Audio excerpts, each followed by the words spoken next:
Di kota dengan 10 juta jiwa dan ribuan gedung pencakar langit di Jakarta, di mana sih kita bisa benar-benar berhenti sejenak dan bernafas lega? Kiri kanan kita kan isinya kedutaan, macet yang gak ada ampun, dan gedung mewah. Tapi tepat di tengahnya ada taman yang sudah berdiri jauh sebelum Indonesia punya nama. Teduh, tenang, dan menyimpan cerita panjang yang sayang kalau dilewatkan. Inilah Taman Suropati.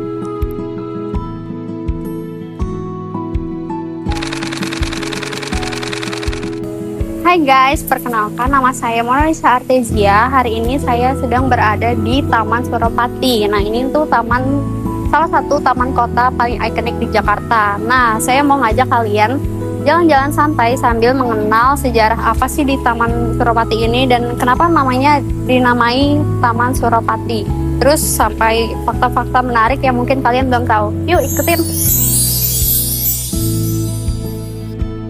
Guys, kalian pasti penasaran banget kan kenapa nama ini dinamai Suropati. Jadi nama ini tuh diambil dari nama pahlawan Indonesia yang sangat bersejarah banget. Untung Suropati lahir sekitar tahun 1660. Dia seorang budak asal Bali yang dibawa VOC ke Batavia. Tapi dia berhasil kabur dan akhirnya memimpin perlawanan bersenjata melawan Belanda di Jawa Timur selama bertahun-tahun. Dia bahkan sempat jadi penguasa di Pasuruan dan Bangil, gugur dalam pertempuran sekitar 1706, tapi namanya tetap hidup sebagai simbol perlawanan rakyat.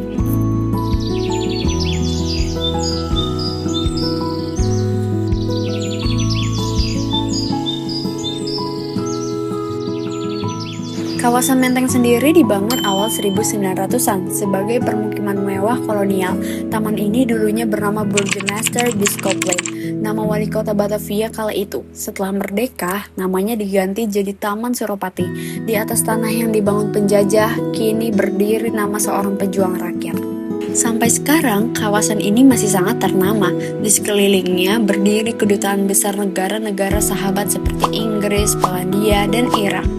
Nah, ini dia yang bikin Taman Suropati beda dari taman-taman lain di Jakarta. Coba lihat sekeliling saya, ada banyak patung seni yang unik-unik banget di sini. Tahun 1997, ASEAN merayakan ulang tahunnya yang ke-30. Indonesia ingin merayakannya dengan cara yang bermakna dan tahan lama. Maka seniman-seniman terbaik dari negara-negara anggota ASEAN diundang untuk berkarya. Dari Indonesia, Malaysia, Thailand, Filipina, Singapura, sampai Brunei. Hasilnya, 6 patung dipajang permanen di taman ini. Masing-masing membawa filosofi dari tanah asalnya. Itulah kenapa taman ini juga dijuluki Taman Persahabatan ASEAN. Salah satu yang paling terkenal yaitu patung karya seniman Indonesia, Nyoman Nuarta. Beliau juga yang bikin patung Garuda Wisnu Kencana di Bali loh, keren banget kan?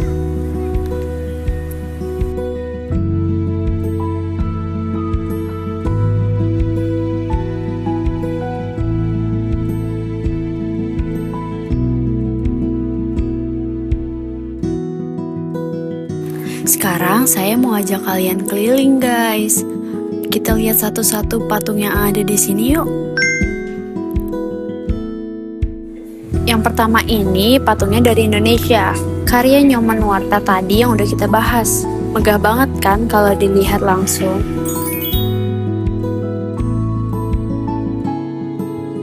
Nah, ini dari Malaysia. Kalian bisa lihat motifnya. Ada unsur tradisional Melayu yang kental. Detailnya halus banget.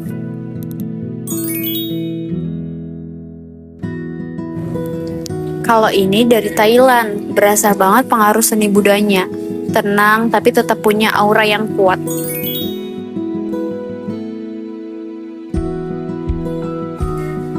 Yang ini dari Filipina. Terinspirasi dari mitologi dan budaya lokal mereka. Unik banget, beda dari yang lain ya.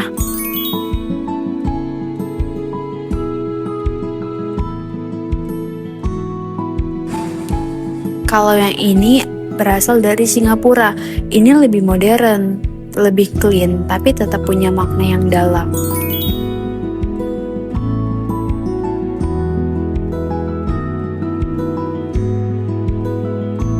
Dan yang terakhir, dari Brunei, ada sentuhan kaligrafi Islamnya. Elegan banget kan?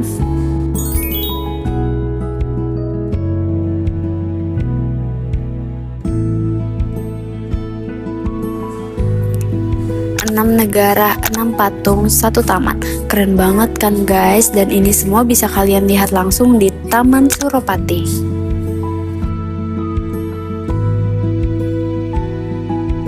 Sejak zaman kolonial, kawasan ini memang dirancang sebagai ruang publik dan fungsi itu bertahan sampai sekarang. Pagi hari sudah ramai dengan warga yang jogging atau senam. Sore harinya, giliran anak-anak yang bermain dan orang tua yang ngobrol di bangku taman. Setiap akhir pekan, komunitas seniman juga sering kumpul di sini, main musik, melukis, baca puisi. Tradisi ini sudah berlangsung sejak tahun 70-an, menjadikan taman ini ruang kreatif yang terbuka untuk semua orang. Taman ini juga jadi spot foto favorit loh. Banyak pasangan yang foto prewedding di sini karena suasana yang teduh dan estetik. Jadi buat kalian yang nyari tempat healing sebentar dari keramaian Jakarta, Taman Suropati ini cocok banget. Sebelum saya tutup, saya mau ngasih tahu beberapa fakta unik yang mungkin belum banyak orang tahu. Pertama, taman ini luasnya sekitar 16.000 meter persegi dengan lebih dari 75 pohon besar. Sebagian sudah berdiri sejak zaman kolonial. Kedua, karena dikelilingi kawasan diplomatik, keamanan di sini cukup ketat sejak dulu. Jadi, suasananya aman dan nyaman. Ketiga, di masa revolusi kemerdekaan, kawasan Menteng termasuk taman ini jadi salah satu titik pergerakan para pejuang. Jadi setiap langkah di sini kita sedang berjalan di atas tanah yang penuh jejak sejarah bangsa. Nah teman-teman, dari jalan-jalan tadi kita jadi tahu kalau Taman Suropati ini bukan cuma taman biasa ya.